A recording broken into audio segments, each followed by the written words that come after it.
Kag sa numero 1 sa mga balita, subong nga adlaw.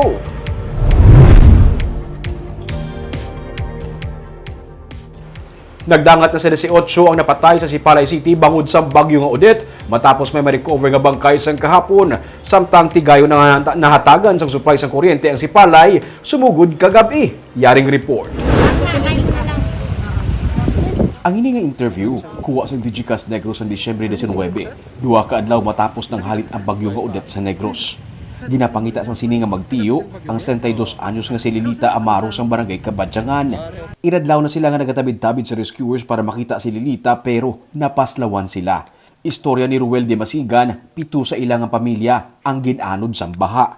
5 ang nakaluwas, Duha ang missing. Una nga nakita ang bangkay sang special child nga si Alex Amaro.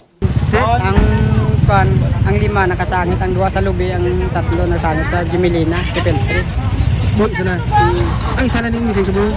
Sa lang missing nga nakita naman namon ang Si nanay mo ning missing. nanay ni Tio. Tiyo, nanay ni Tiyo. Bala mo na yan na missing. Lola naman ni sa wang. Ginapakita siya, subo ginapakita pa siya. Pangita pa namon, pila na kami magbalik man daw sa kon, way pan. Kahapon, nagsukat nga 2 ka semana na nga missing si Lilita. Mga alas 5:40 sang hapon nasapuan ang iyang bangkay sa higad sang suba sa barangay Hill, Montilla. Sunod sa kay Johnny Lubugtae, ang pamuno sang rescue team sa Sipalay City, mga residente ang nakasapo sa iya sini nga bangkay. Actually, ang iyang nawas, dito nato nakita sa higad sa suba na nakadasok sa mga rurok o kung ang mga sagbot nga dala sang baha.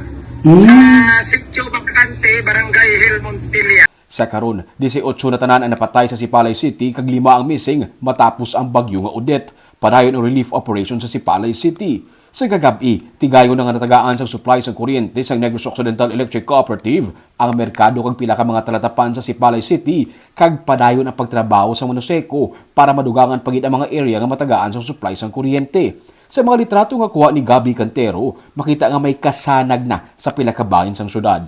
Subong adlaw daw mga na sila sir kay subong sa atong liga option, naka-energize na sila. Nagilapad ang area kami kuryente, sir. Yes sir, kay daw itinguhaan gid nila nga kwas sang New Year nga masanag man ang aton poblasyon diri sa siyudad sang Sipalay.